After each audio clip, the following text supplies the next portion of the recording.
Bueno, el presente audiovisual tiene como objetivo comentar los resultados de las clases que ustedes grabaron en relación a al trabajo de investigación monográfica que realizaron durante el año. Estos comentarios van a ser comentarios generales, no particulares en ningún caso, ya que ustedes tienen un documento que yo les subí, una grilla similar a la que ustedes completaron, cada uno de ustedes. Yo hice una también de fortalezas y debilidades desde mi punto de vista. Así que las particularidades las pueden recuperar en la lectura de esa grilla, y acá en el audiovisual vamos a hacer un comentario del grupo en general de las producciones, ¿no? De lo que de manera colectiva fue quedando.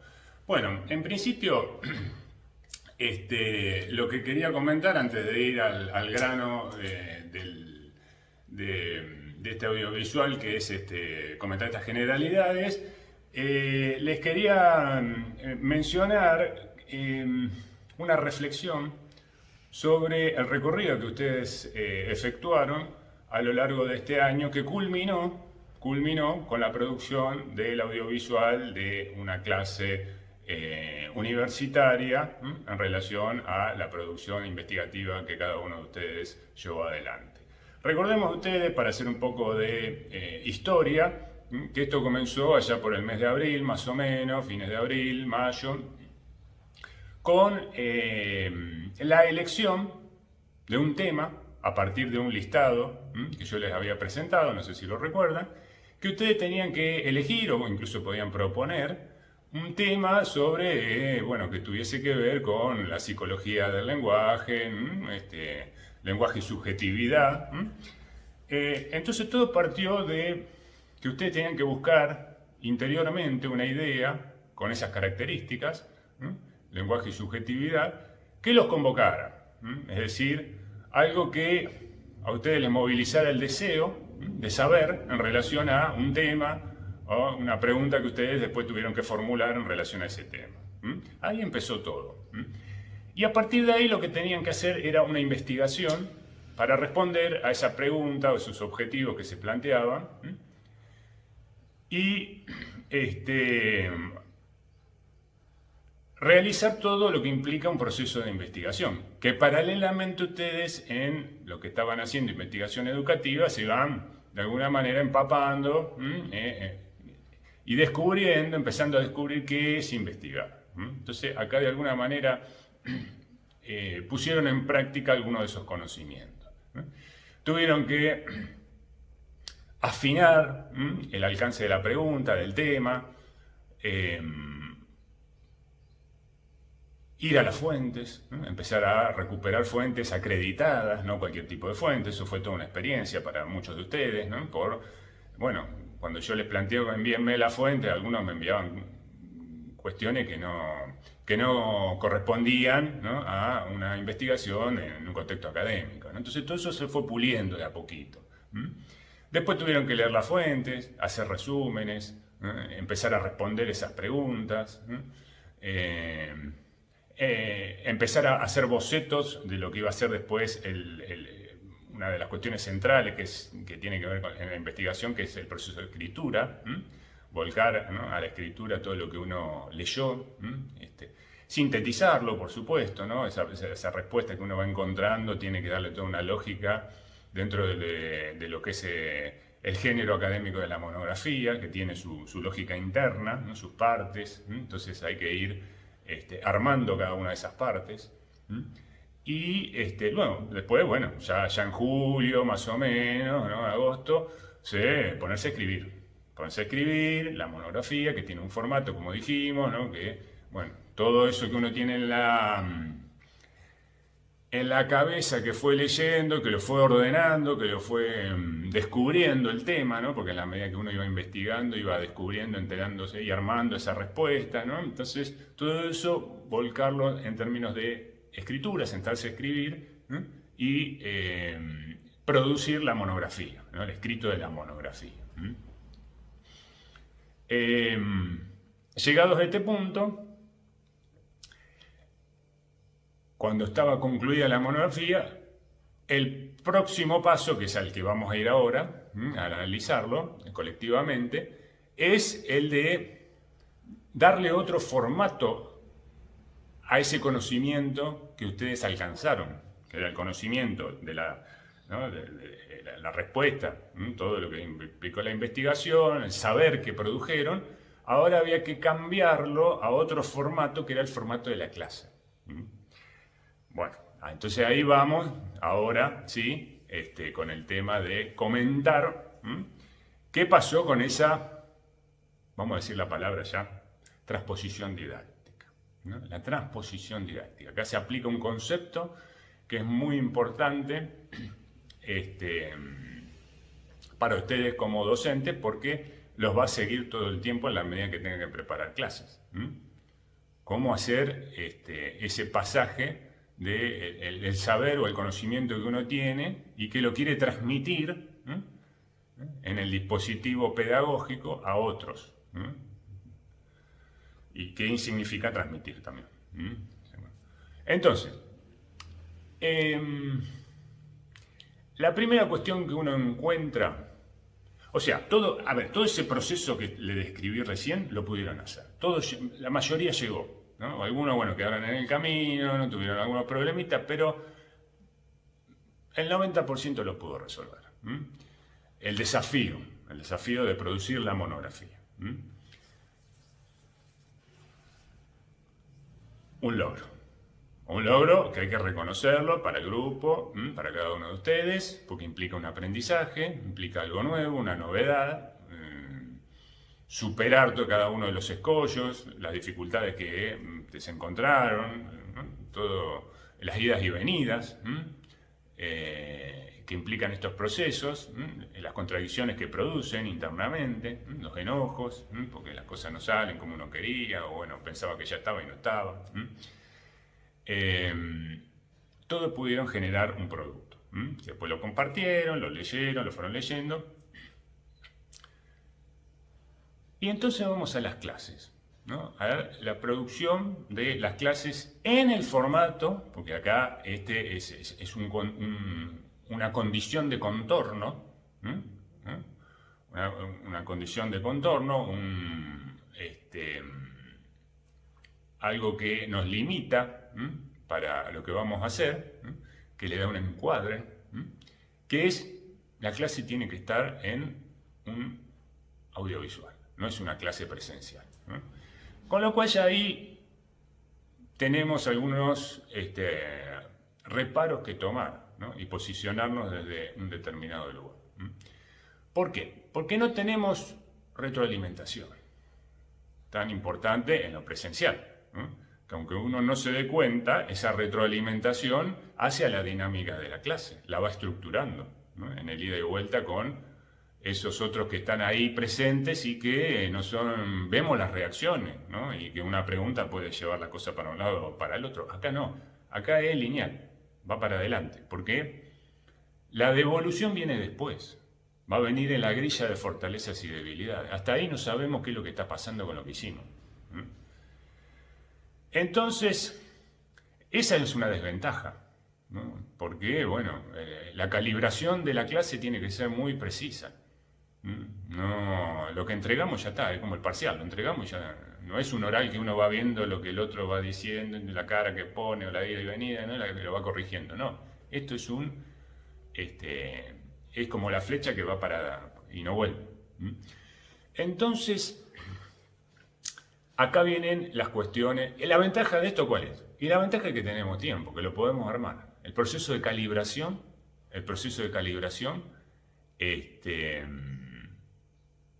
lo podemos hacer con tiempo. En la presencial no, en la presencial hay que resolverlo sobre la marcha. Acá no, acá tenemos tiempo. Bueno, entonces hay que estar muy atento a determinadas cuestiones para el armado de la clase, por la precisión que hay que lograr.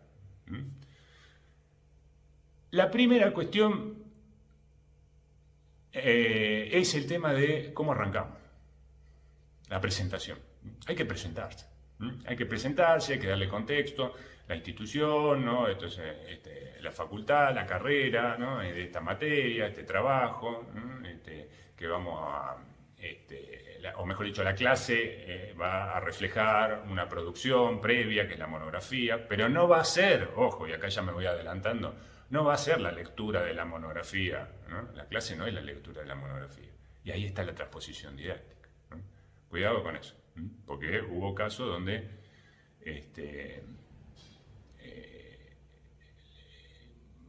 había como un copiar y pegar, ¿no? Un copiar y pegar.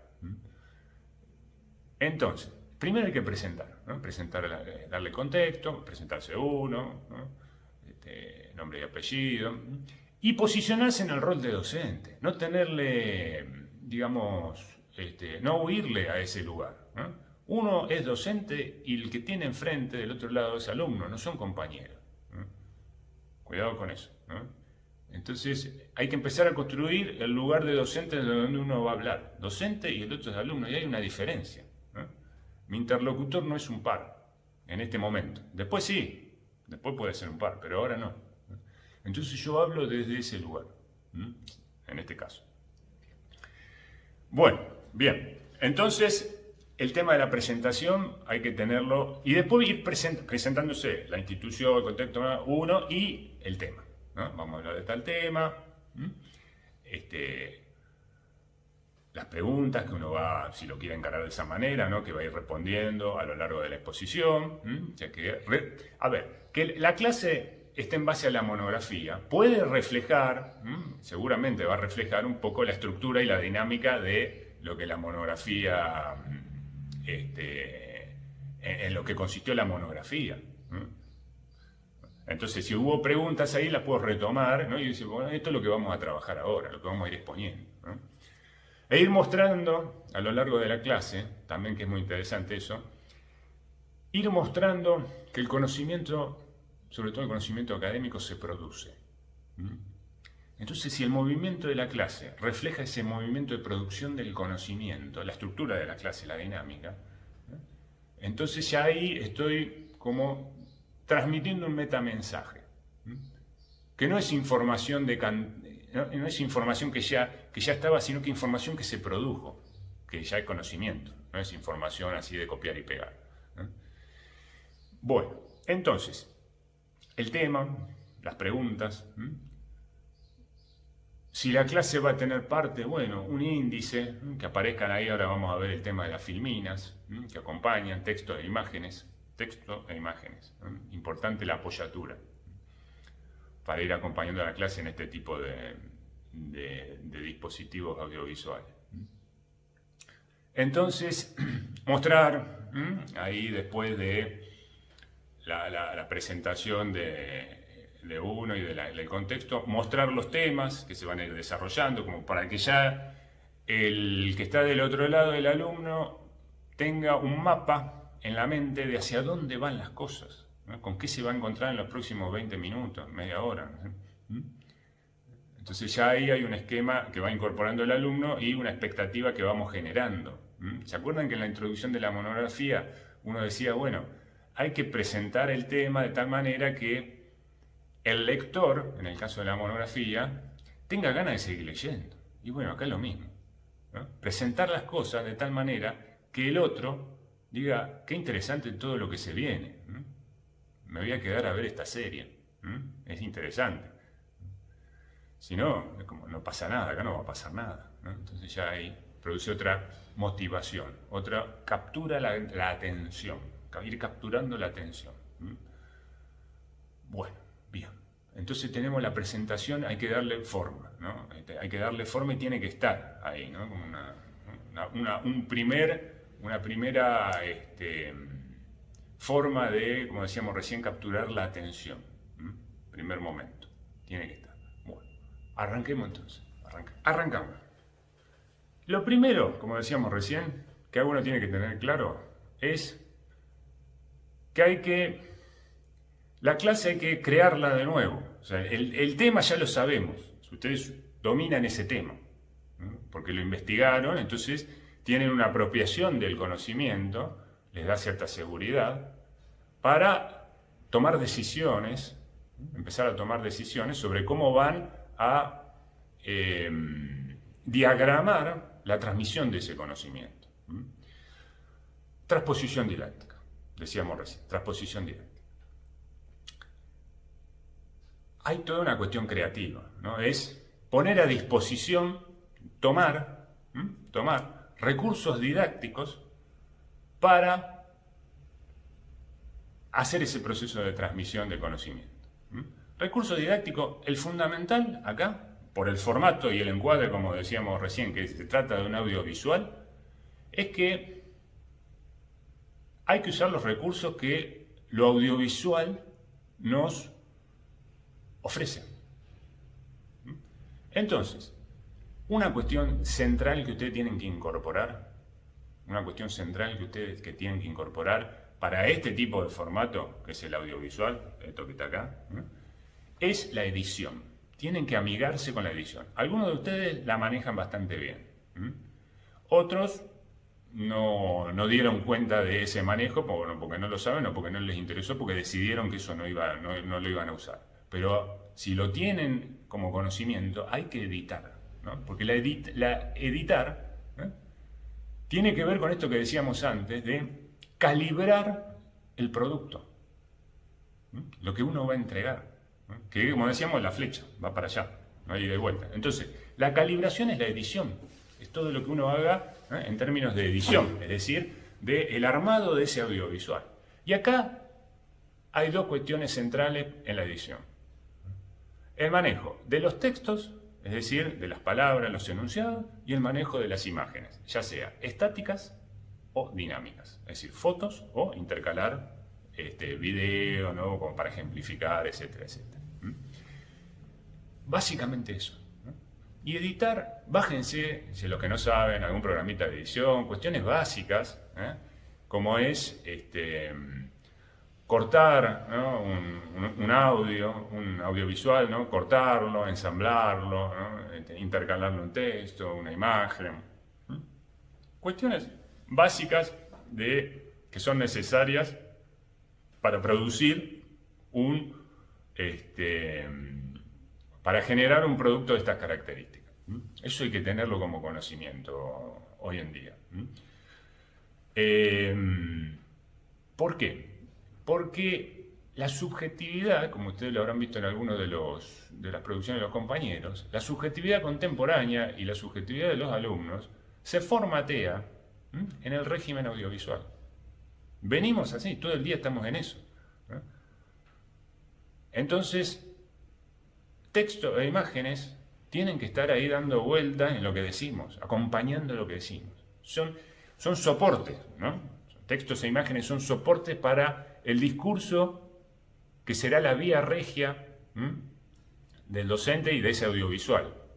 Acuérdense de la vía regia, Roma, había un camino, ¿no? De Roma que todos los caminos iban a esa vía regia y de ahí a Roma. Bueno, la vía regia, el camino principal de la exposición del docente, es su oralidad, su oralidad. Y a eso lo van a acompañar textos e imágenes, que le van a ir dando soporte y reforzando y ejemplificando lo que va diciendo. En algunos casos habrá más posibilidades con las imágenes, en otros con los textos. En algunos casos digo en los temas que se desarrollen, porque hay temas que, bueno, no dan mucho para las imágenes, pero siempre alguna cosita se puede metaforizar, ¿no? En términos de imágenes, de ejemplos, y si no, bueno, el recurso de frases, palabras. Que bueno, acá hay que tener cuidado. Cuando decimos la utilización de textos, palabras, frases, tienen que ser síntesis de lo que después uno desarrolla con la oral, no con la oralidad. O sea que una frase que sintetice, cortita, que muchos lo pudieron hacer bien, o una palabra, o dos palabras, y después uno sobre eso le habla. Un ratito, aparece otra, y entonces ahí se van fijando los conocimientos del otro lado. Uno vuelve a esa frase y la acompaña con lo que va diciendo el docente, o a esa imagen de apoyatura, que ejemplifica lo que estoy diciendo, y voy comentando la imagen y voy mostrando el concepto en relación a esa imagen o a esa secuencia de imágenes. Entonces, esa es la dinámica que después yo voy a ir editando y voy a ir armando mi clase. Obviamente, esto lleva tiempo. La edición lleva tiempo, trabajo. Porque, bueno, uno hace, deshace, ¿no? Vuelve a nada, vuelve a grabar, vuelve para atrás, para adelante. ¿No? Hay que dedicarle tiempo. ¿No? Porque si no pasa lo que pasó en algunos casos. Si uno no arma la escena de la clase audiovisual con estos recursos y se larga de una a la exposición oral, queda muy expuesto. ¿Por qué? Porque el único sostén de la clase, de cómo va a ir avanzando la dinámica, el desarrollo, va a ser la oralidad y la presencia del docente. Todo queda concentrado ahí. Entonces hay que tener muy buena oratoria y muy buen manejo del cuerpo, de los gestos.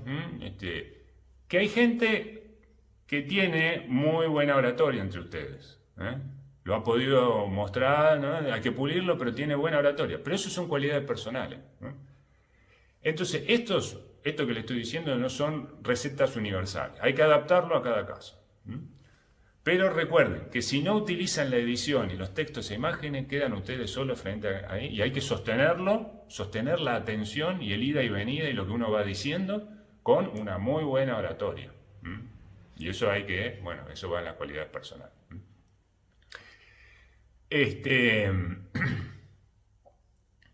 Bien, entonces el tema, aparte el texto, por ejemplo, me voy acordando de algunos casos.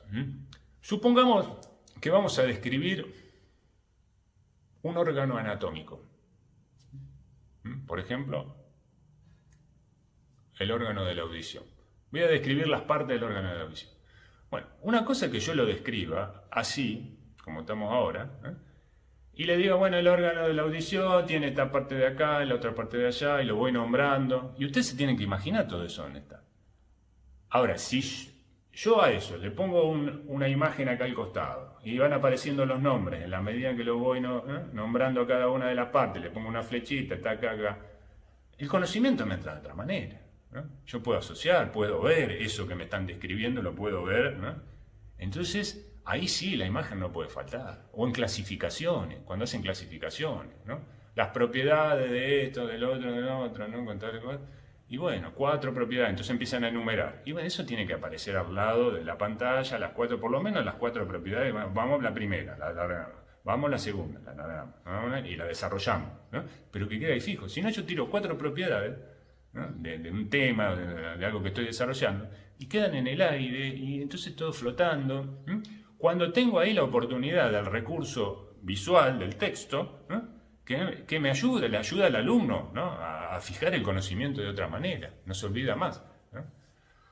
Entonces, en esos momentos donde uno va avanzando en la clase y aparecen la clasificación, un esquema de relación entre cosas, bueno, ahí está, frases, colores, imágenes, entonces eso le da otra... y despierta la atención, porque esa es otra de las cuestiones. Entonces, todas esas apariciones que van a aparecer obligan a un proceso de estar atento, a retomar la atención que se va cayendo y vuelve, y vuelve. Es como en una película. Bueno, hay que mantener alerta, cierto estado de alerta al espectador, porque si ponemos monólogos de 40 minutos se duermen los espectadores. Acá más o menos es lo mismo. O sea, hay que se haga entretenido de alguna manera. Porque, digamos, como decíamos recién, la subjetividad moderna viene formateada por el régimen audiovisual que tiene esta cuestión del entretenimiento en el fondo. Entonces, si bien no debería ser así, porque las clases no son para ser entretenidas, tienen que capturar o sea, no tienen el formato de entretener una clase, pero tienen que tener entretenimiento, o por lo menos despertar la motivación en el otro, a la medida que avanza. Entonces, la edición y el tiempo, todo eso permite ir pensando esta cuestión. Yo no se las dije, y acá me hago cargo, no le dije nada de esto, porque la idea es aprender de los errores, de lo que uno hizo bien y no hizo bien. Entonces, de los errores no nos olvidamos más. Entonces, lo que pasó acá, ¿no? Si faltó algo, si no, no hay que hacer un drama de esto, sino que estamos aprendiendo. Estamos aprendiendo y todo lo que salió bien, lo reforzamos. Y lo que no salió bien, lo corregimos. No hay problema. Después va a venir la verdad, ¿no? Después va a venir la verdad, cuando usted tenga que salir al ruedo, ¿no? Ahora estamos en una etapa de preparatoria. Entonces, estamos como jugando y nos podemos equivocar y no hay problemas. No hay problema, ¿no? Entonces, bienvenido todo esto. Bueno, entonces decíamos, los textos en las filminas tienen que ser sintéticos, no pedazos de monografías ahí para leerlos, ¿no? Y otra cuestión, ya vamos trayendo varias cuestiones que hay. Mucha gente estaba ahí mirando para mí, leyendo la monografía, bla, bla, bla. No, no es así, ¿no? No es así. Es una clase, no es leer la monografía. Porque, como les ponía ahí en la grilla, y todo eso como que le quita autoridad al docente de alguna manera, porque lo muestra inseguro, está leyendo, no habla, ¿no? Como que no da sensación de que sabe, sino que, bueno, tiene que leer para saber. Entonces, eso hay que tener cuidado, ¿no? No quiere decir que uno no pueda leer, ¿no? No quiere decir que uno no pueda leer, aunque sea un parrafito o una frase muy importante, no para resaltarla, que incluso puede aparecer ahí, pero cortita, ¿no? Tampoco 15 renglones, ¿no? Eso puede, pero una vez que aparezca, ¿no? en la clase, una vez, no estar 20 minutos leyendo. Y cuando hacen referencias a autores, también hacer cierta introducción del autor, ¿no? Darle un contexto al autor, ¿no? Se trata de esta persona, es un investigador de tal universidad, ¿no? Una referencia en este tema, muy consultada, ¿no? De tal país, ¿no? Bueno, una cosita breve, pero para darle mayor fuerza y justificación a por qué uno va por qué está citando esa fuente, ¿no? Si la cito es porque es importante, porque es, como decíamos, es acreditado. Acuérdense esa palabra, acreditado. No un blog, ¿no? Que un fulano escribió sobre un tema porque le encanta ese tema. Entonces, no, eso no, acá no, porque estamos en el medio académico. Entonces, lo académico filtra, ¿no? Le pone un filtro al conocimiento, ¿no? O sea, que tiene que tener cierta acreditación científica o de la comunidad, ¿no? Un respaldo. Eso es lo académico, le impone eso a lo que vamos a transmitir. No se puede transmitir cualquier cosa, ¿no? Es la forma de cuidar el conocimiento y el esfuerzo que han hecho otros para saber sobre determinados temas. Los blogs están para otras cosas. No están mal, no, es para difusión. Pero acá estamos en otro ambiente. Un tema muy importante también que hay que tener presente y que apareció en algunas producciones es que tienen que ver con esto de cómo uno se posiciona con los gestos, con el cuerpo, con la oralidad, y que la edición permite corregir y permite verse uno desde afuera, es el tema de las muletillas, por ejemplo. Algunos de ustedes tenían incorporado, es razonable, porque cuando uno arranca todas estas cosas se pegan, ¿no? Y después hay que ir despegando para armar el personaje del docente que habla, ¿no? El docente que transmite, que se posiciona frente a otro. El tema de las muletillas, que aparece de manera llamativa en algunos de ustedes, tengan cuidado con eso, ¿no? Empezar a escucharse. Empezar a escucharse. Que estos dispositivos así de grabación, practíquenlos en la medida de lo posible, porque es como los otros nos ven. Lo que uno vemos ahí en la pantalla es como los otros nos ven. Obviamente, como ustedes lo habrán visto en las grillas, no todos ven lo mismo. Pero, bueno, permite darle un poquito más de objetividad a lo que uno cree que transmite. Y la otra cuestión, además de las muletillas, es la importancia de mirar al otro, sostener la mirada. Porque muchos de ustedes frente a la cámara la desviaban, ya sea porque estaban leyendo, porque... Bueno, mirar al otro. Eso genera una conexión con el otro y es como que le dice atendeme al otro. Es otro recurso para captar la atención del otro, ¿no? Y para transmitir también esto que decíamos hace un rato de la cuestión de la seguridad en relación a lo que estoy intentando hacer llegar al otro. Intentar hacer llegar al otro. Y bueno, para el cierre, los cierres. Las cosas hay que concluirlas. En general las cosas hay que concluirlas, ¿no? Los procesos hay que concluirlos, tienen cierre. Esto es la Gestalt, ¿no? La Gestalt nos habla del cierre. Entonces, estos recorridos que ustedes hicieron, estas clases, hay que darles un cierre. A las clases hay que darle un cierre, una conclusión, como la monografía. Y ahí nos encontramos con que en muchos casos los cierres son abruptos. Las cosas se terminan así como que te bajan la persiana de golpe y vos, ¿qué se terminó? ¿No? Esas películas que uno dice se terminó, ¿no? Entonces hay que pensar los cierres, así como hay que pensar las aperturas, hay que pensar los cierres, ¿no? Entonces fijémonos en la clase, proceso de la clase, Pensar en una presentación, desarrollo, cierre. Igual que en la monografía, introducción, desarrollo, conclusión, ¿no? Acá la misma dinámica. Entonces, en la conclusión, bueno, ahí sencillo. Si me planteé una pregunta al principio, ¿no? Si iba a desarrollar este tema, tal. Bueno, mínimamente un resumen. Vimos tal cosa, ¿no? Taca, respondimos a esta pregunta, esto se respondió así, ¿no?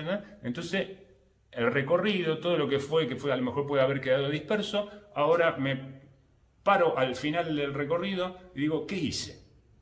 ¿Qué hice? ¿A dónde llegué? ¿No? En esto, como decíamos hace un rato, hay que mostrar que el conocimiento se produce. Bueno, ¿qué conocimiento se produjo? ¿No? ¿Qué respondí? ¿Qué es lo nuevo? ¿No? ¿Con qué me quedo de todo esto? Que a veces, a lo mejor en algunas partes me fui en detalle, porque me fui en un gráfico y en una cosa. Bueno, todo eso que era necesario para justificar, ¿no? Y para darle más fuerza y convicción a lo que estoy transmitiendo. ¿Qué quedó de todo eso? ¿No? Es como el arbolito de Navidad. El arbolito de Navidad, bueno, tiene la pelotita, los colores, toda la cosita, todo. Bueno, saquemos todo eso, ¿no? El arbolito de Navidad. ¿Qué quedó? ¿No? La estructura. La estructura. Entonces hay que hacer un cierre, mínimo, pero hay que hacerlo, ¿no? Y algunos utilizaron un buen recurso que era, bueno, si alguno de ustedes, como para darle continuidad, quiere preguntarme alguna otra cosa, después, bueno, si dejamos abierto el espacio, hay que dejar clara cuál es el modo de conexión. ¿Dónde seguimos esto? ¿Dónde seguimos esto? Y acá me estoy acordando de otra cosa muy importante también, que esto me alegra mucho que lo hayan hecho, porque es 2 o 3 de ustedes lo hicieron, y es la cuestión de la conexión del tema o el desarrollo del tema con, no, más que 2 o 3 de ustedes, muchos de ustedes lo hicieron, ¿no? Con conceptos que hemos visto en la asignatura, ¿no? Traían conceptos que vimos, ¿no? Entonces como vimos tal concepto en la asignatura, lo relacionamos, bueno, esa cuestión está buena, ¿no? Que la clase no sea una cosa cerrada en sí misma, sino que muestre, porque el conocimiento académico y científico es así, que forma parte de una red, ¿eh? Que esto que digo acá tiene que ver también con esto otro que digo acá, o como algunos de ustedes lo dijeron muy bien, con lo que vimos en otra asignatura, ¿no? Y trajeron otra asignatura para relacionarla con el tema que estaban desarrollando, o con lo que dijeron mis compañeros en otra monografía, que con esto entonces lo van completando. Entonces van mostrando la estructura de red del conocimiento, que eso es muy importante, porque es así. Es así, la ciencia, lo académico va todo en red. No hay nadie que produzca esa idea. Vieron que a veces el científico solo, allá en un laboratorio, ¿no? Que se descubre una idea y revoluciona todo. No, mentira. Él está ahí en el laboratorio, pero antes tuvo que ir a una universidad y tuvo que tener un maestro. Entonces están todos ahí en ese, pero Si uno hace el recorte piensa que es solo eso. Bueno, no, hay que mostrar también esta cuestión de la interconexión. La interconexión de la psicología o de los conocimientos psicológicos con otros sectores del conocimiento psicológico y con otros sectores de otras disciplinas también, ¿no? Esto también, esa perspectiva de lo micro y lo macro jugando, que aparezca en algún momento, no es que uno se tenga que desvelar por estar mostrando eso, pero tirar alguna cosita ahí como para decir, bueno, esto no es un hecho aislado, no hay hechos aislados en la ciencia. Bueno, bien, entonces volvemos al cierre, ¿no? El cierre, presentación, desarrollo, los cierres tienen que estar, ¿no? O sea que hay que pensarlo. Piénsenlo en la lógica de producción de una clase, que los cierres tienen que estar, ¿no? De alguna manera, ¿no? Cierres que pueden ser a veces también aperturas, nuevas aperturas. ¿Se acuerdan ustedes que en la monografía decíamos, bueno, ¿y cómo seguirían investigando este tema? ¿No? Que es propio del proceso de investigación, y esto lo habrán visto en investigación educativa. Cuando uno termina una investigación y me dice, bueno, ¿y si hay que seguir investigando? ¿Cómo seguimos con esto? Entonces, cierro, pero a su vez muestro que esto no está cerrado del todo, sino que esto da para más, porque la ciencia y el conocimiento siempre dan para más, ¿eh? Y se pueden extender estas conexiones hacia adelante, de alguna manera. Sigue la dinámica del conocimiento y de lo que estamos haciendo. Bueno, entonces, en líneas generales, síntesis. En general estoy muy contento con lo que han hecho.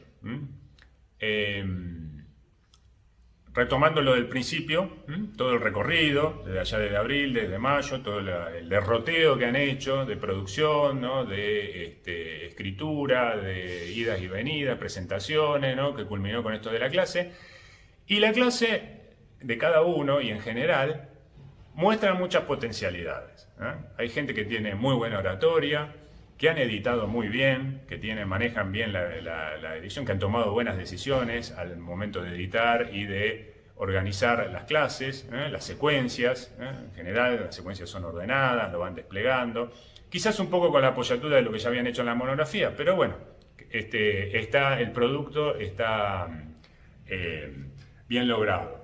En general también mostraron un buen manejo del lenguaje técnico, es decir, una apropiación de un lenguaje que es pertinente con la temática que han elegido, ¿no? O sea, que lo han incorporado a ese lenguaje y lo han podido, bueno, mínimamente al momento de transmitirlo, hacerse cargo de eso, ¿no? Y utilizarlo, ¿no? Y nombrar las cosas desde esa perspectiva, desde la perspectiva del tema, porque eso es muy importante. Hablar también con los códigos, ¿no? Y las referencias técnicas propias del tema. Eso también es muy importante. Bueno, así que todo esto que hicimos fue un ensayo para lo que van a hacer el año que viene en el TAE. Porque esto, en realidad, podríamos no haberlo hecho. Pero, bueno, están con un pie en el TAE y en el TAE van a tener que generar producciones de este tipo, me imagino. Y entonces se van preparando, ¿no? Porque, como decíamos hace un rato, esto de donde uno se equivoca, ¿no? Donde apareció el error, no te olvidas más, ¿no? Y ya sabes para la próxima que por ahí no hay que ir. Por ahí no hay que ir y por dónde sí hay que ir. Y en esto de este efecto multiplicador, de poder ver los audiovisuales de los compañeros, sentarse en cada audiovisual y reflexionarlo, analizarlo, ¿no? Eso también ayuda mucho a la formación. Y hay otro detalle también que eso se lo dejo para que lo analicen en la soledad de cada uno de ustedes. Es el tema de cuando uno señala cosas del otro, acuérdense para los alumnos, no sean crueles a veces, en los comentarios. Que el señalamiento implique que el otro lo pueda escuchar, y lo pueda asimilar. Eso también es un aprendizaje que como docentes todos tenemos que realizar. que llegue al momento de tener que señalarle al otro que no hizo bien lo que el otro a lo mejor con tanto esmero pensó que estaba bien, ¿no? Que es un producto donde tiene mucha emoción o afecto puesto, ¿no? Y después se encuentra con que desde el punto de vista técnico. Y bueno, entonces esa cuestión hay que tener también cuidado para relanzar las ganas de seguir avanzando, ¿no? Y de seguir conociendo. Y no frustrarse o ponerse mal y decir, yo para esto no estoy preparado, y no sirvo, ¿no? Para que no quede esa sensación. Bueno, entonces, de nuevo, estoy contento. Estoy contento, estoy feliz, ¿no? Con todo lo que pudieron hacer y espero que puedan seguir creciendo porque todos tienen muchas potencialidades para ser buenos docentes. ¿Mm? Bueno, nos vemos entonces, seguimos en contacto. ¿Mm? Muchas gracias.